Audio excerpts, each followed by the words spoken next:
The Battle for Tungsten, America's Desperation. Subtitle: Why is the US giving away money to snatch a mine? A super-tungsten mine that a Chinese company had been negotiating for 5 years was snatched away by the US at the last minute. What's more absurd is that the US essentially paid the Kazakhs a $900 million low-interest loan with an annual rate of only 1.8%, which covers 80% of the investment capital. This isn't doing business, it's throwing money away. Has the US suddenly decided to be charitable? Impossible. There is absolutely a paradigm-shifting trick hidden here. To understand this, we must first realize how precious tungsten is. Simply put, it is the steel skeleton of the military industry, more important than gold. You've seen tank armor-piercing rounds punch straight through armor, right? Without a tungsten core, that round would merely scratch the surface. Rocket engines can withstand temperatures of several thousand degrees Celsius, thanks to the high temperature resistance of tungsten alloys. The US Department of Defense has long listed it as a life-sustaining strategic material.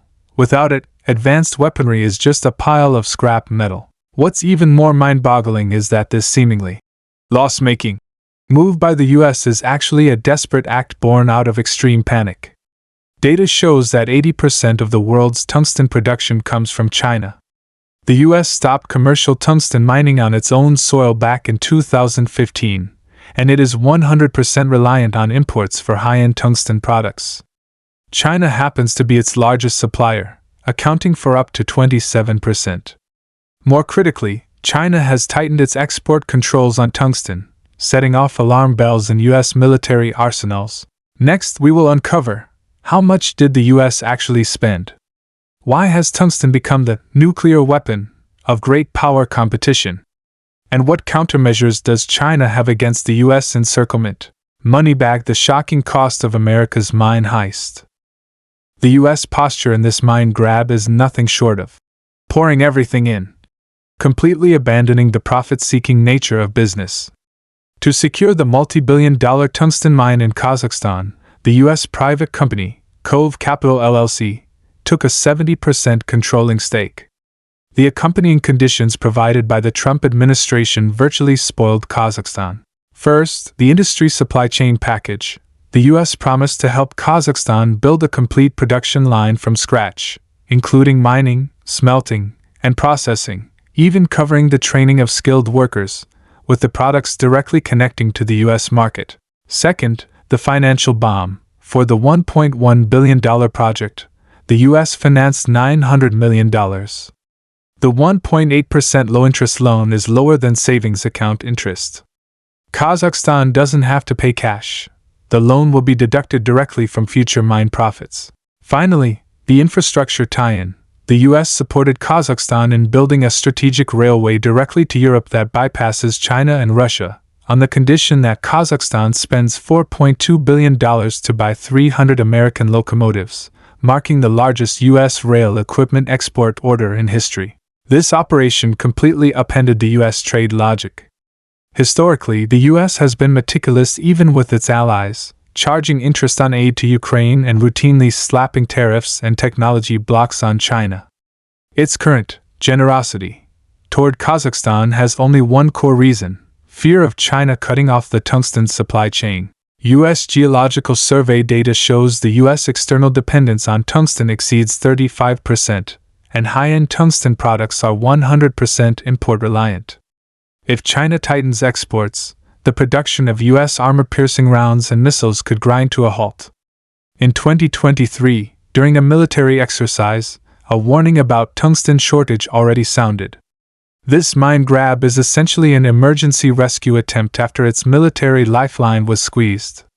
This self-harming approach, while seemingly aggressive, exposes a fatal weakness in the U.S. strategic resource supply chain: over-reliance on imports, hollowing out of domestic industries, and having to rely on checkbook diplomacy to survive. Shield: white tungsten is the ace card in geopolitics. Tungsten's status as a king's card in great power competition is due entirely to its incredible physical properties and irreplaceable strategic value. With a melting point of $34.22 C dollar, it is one of the most difficult metals to melt in nature. Its hardness is second only to diamond, and its chemical properties are stable, remaining undeformed under high temperature and pressure. In the military field, it is an irreplaceable, hard currency, the core of modern main battle tank kinetic energy penetrators, APFSDS, contains over 90% tungsten alloy. Without tungsten, the barrel of an M1 tank loses its deterrence. High-purity tungsten products are also essential for counterweights in air-to-air missiles and flywheels and satellite attitude control systems. Otherwise, accuracy would be severely compromised.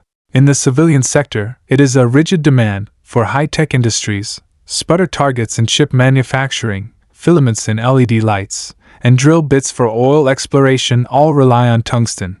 China's voice in the tungsten sector is established through a dual advantage in both reserves and production capacity. Data from 2023 shows that out of the global tungsten reserves of 4.4 million tons, China holds 2.3 million tons, a 52.27% share that gives it firm control over resources. The production capacity is even more staggering. China accounts for over 80% of global tungsten output and has established a complete industrial chain from mining and smelting to deep processing. 90% of the world's tungsten processing capacity is in China. In contrast, European and US countries abandoned their domestic tungsten industries long ago. The US stopped commercial mining in 2015 and relies entirely on imports and recycling. The EU's tungsten processing capacity can only meet 38% of its own needs. An industrial powerhouse Germany has to import large quantities of tungsten products from China every year.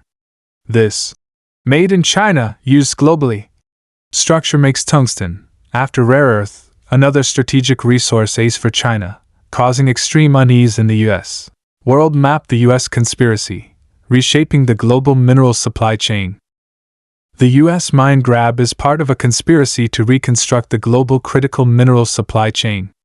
The Trump administration has long treated critical minerals as a geopolitical weapon, simultaneously sweeping up resources globally and forming small, exclusive groups. In addition to the tungsten mine in Kazakhstan, the US has united with Japan, South Korea, and Australia to form a Critical Minerals Buyers Club, attempting to establish a supply chain system independent of China. The US Treasury Department also joined with over a dozen countries, including the UK and Canada, to establish the Minerals Security Partnership Financing Network, managing over $30 trillion in assets specifically to fund mineral transaction projects. In Latin America, the US has set its sights on lithium. In Africa, it is snatching cobalt resources. And in Central Asia, besides the tungsten mine, it has secured rare earth exploration rights in Uzbekistan. This alliance-building approach, while seemingly grand, is riddled with flaws. First, divergent interests. Australia and Canada want to raise mineral prices for profit. The EU focuses on environmental standards, and India wants to boost domestic processing capacity. A coalition with so many different agendas is unlikely to last. Second, cost issues. Restarting domestic mineral extraction in the US is extremely costly. The cost of mining tungsten in Utah is more than triple that in China, rendering it uncompetitive. Most crucially, technical bottlenecks. Deep processing technology for rare earth and tungsten is primarily held by China. Even if the US secures the raw ore, it would still have to ship it to China for processing. Otherwise, it is just a pile of rocks. The EU's Critical Raw Materials Act requires boosting domestic capacity by 2030. But based on current technology and costs, this is pure fantasy. The US policy of politicizing resources and militarizing the supply chain will only exacerbate global resource tensions, disrupt market rules, and ultimately backfire. China's countermeasures. The power of the full industrial chain.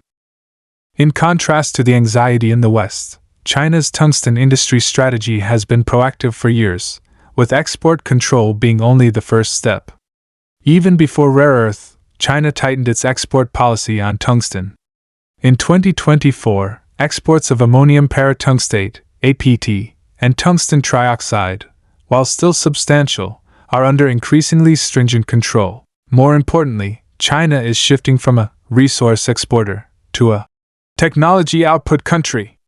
By enhancing deep processing capabilities, China is transforming low-value-added raw or exports into high-value-added products like tungsten alloys and wires, increasing both profit and leverage. In international cooperation, China's model is far healthier than the US one. China and Kazakhstan have already completed over 30 major projects, including cross-border oil and gas pipelines and the Hormuz Cooperation Zone. This deep, full-chain integration is much stickier than America's money for resources approach. The US mine-grabbing farce also serves as a reminder to China. A voice in critical minerals relies not only on resource advantage but even more on the resilience of the industrial chain.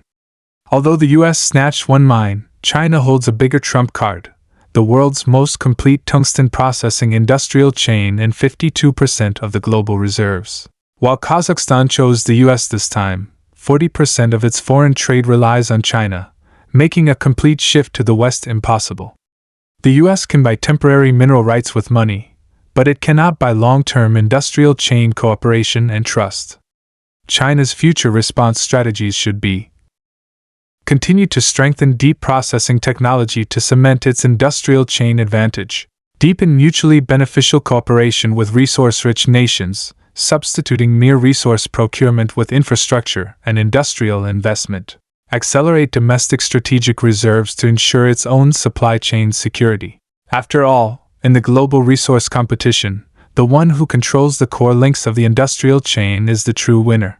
This tungsten mine conflict is just a microcosm of the global critical mineral competition. America's checkbook diplomacy is seemingly fierce but is actually a manifestation of strategic anxiety. China's composed response stems from years of industrial planning and resource confidence. Moving forward, the competition for critical minerals like rare earth, lithium, and cobalt will only intensify, and every move China makes will concern global technological development and the stability of the industrial chain.